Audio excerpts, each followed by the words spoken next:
We start shooting before we know the middle, beginning, end. Sometimes we'll know the end, but we won't know the middle. Sometimes we'll have the whole middle, but we need a beginning and end. It sort of just builds from one scene.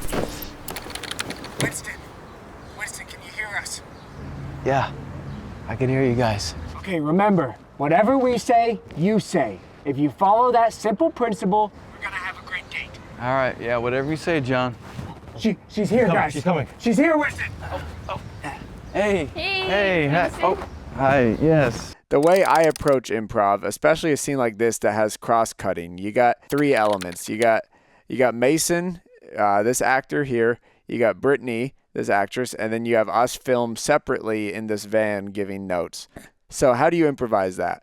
Well, what you do is you start with one person. You pick a pivotal character, and to me, in this scene, the pivotal character was Mason. Brittany's responding to what he's doing, and we're feeding him lines. He's the center point around everyone else. You start shooting this scene, and you just sort of let it rip with me and my friends behind the camera feeding what could potentially be lines. As improvisation goes, you usually stick with what gets a laugh, what makes you guys excited about the scene, what makes it really click for you. And in the case of this scene, we wanted it to be obviously the most cliche setup ever is persons feeding stuff into a headphone. They start saying the wrong stuff. Person receiving that starts saying the wrong stuff. Hilarity ensues. You look so beautiful. Thank you.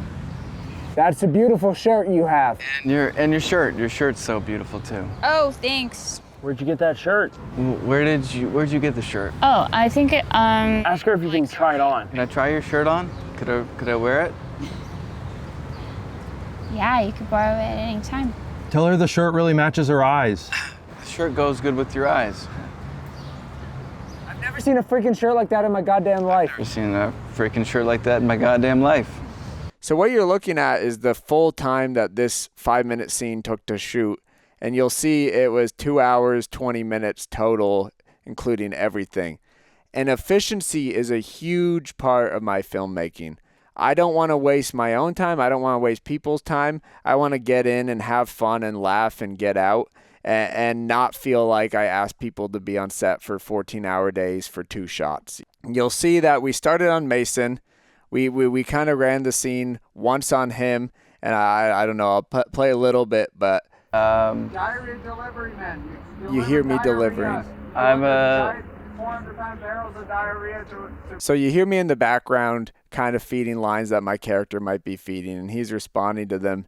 And I think a key element to improv is allowing yourself to fall on your face. So it's almost a little cruel to my friends and my actors to show too much of the bad stuff, because you allow yourself to mess up in improv. You allow yourself to do something that's not funny, but you took a swing. You allow yourself to have a bad take and flub it. And then the editing is kind of the superpower that comes together and is the glue that makes all of that bad stuff go away and leaves you with just the good stuff. It feels a lot like script writing when you're improvising a thing, but you never take out a piece of paper and you never do much beforehand.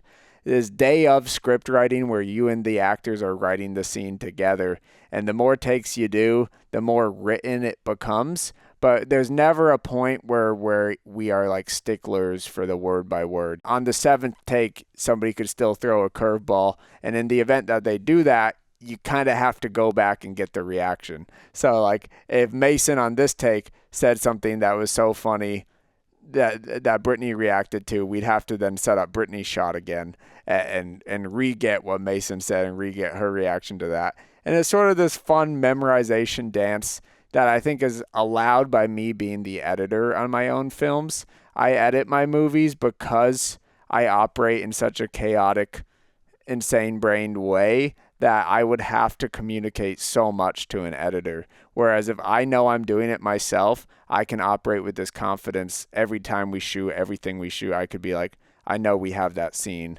next one. I know we have this next, because in my brain I'm editing. There's a version of this scene that has super goofy, chaotic music, but I think the scene is already so goofy and chaotic that music would detract. I think planting seeds is a really fun part of improvising a feature. Good story structure, good writing has callbacks. It has these things that grow.